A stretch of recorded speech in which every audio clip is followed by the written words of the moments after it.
अब अपन ला लेके चलथन दंतेवाड़ा, जी हाँ, हमार डिजिटल रिपोर्टर से हमन बात करबो। वहाँ नक्सली मन ने एक परिवार ला फरमान सुना है गांव खाली करे के। तो का है पूरा मामला, एकर बारे में ओकर से जानकारी लेथन।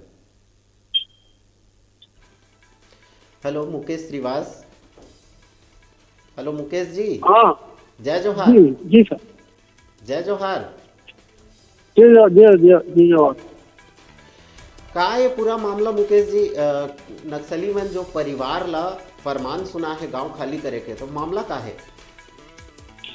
ये मैं मामला ये बता दूं कि नक्सली द्वारा जब गांव वाले को मुखबिरी के शक में हम्म।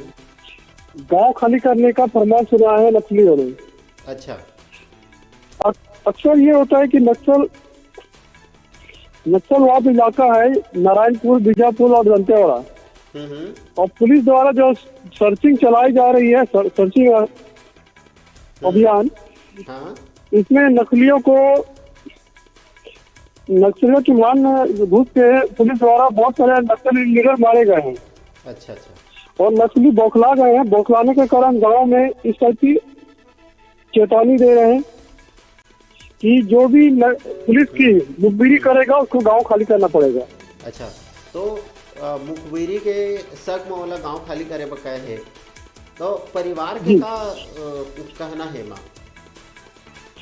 गांव वाले का कहना है कि एक तरफ जब भी इस टाइप की वारदात होती है कि पुलिस नक्सलियों को मारती है, हम्म। तो उसके बाद आके नक्सली गांव वाले को परेशान करते हैं अच्छा। कि आप लोग मुखबिरी करते हैं और पुलिस को नक्सलियों के बारे में बताते हैं। हम्म। जिन परिवार ला माने फरमान सुनाए गए हैं गांव खाली करके, वो परिवार के कुछ प्रतिक्रिया मिले है का?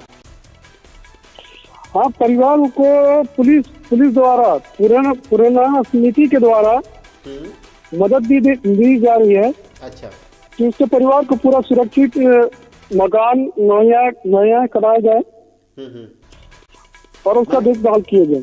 मैंने पुलिस से पूरा संरक्षण दे है, ओमन के सुरक्षा के इंतजाम करे है। हाँ, पुलिस यहाँ एसपी पल्लव साहब है, हम्म। इन्होंने इनके परिवार की पूरा सुरक्षा का इंतजाम किया है। अच्छा। ठीक है मुकेश श्रीवास जी, आप मन जो जानकारी दिया ओकर बा आप मन के बहुत बहुत धन्यवाद। फिर जानकारी बा आप मन से जुड़बो, तब तक बा जय जोहार। ठीक है।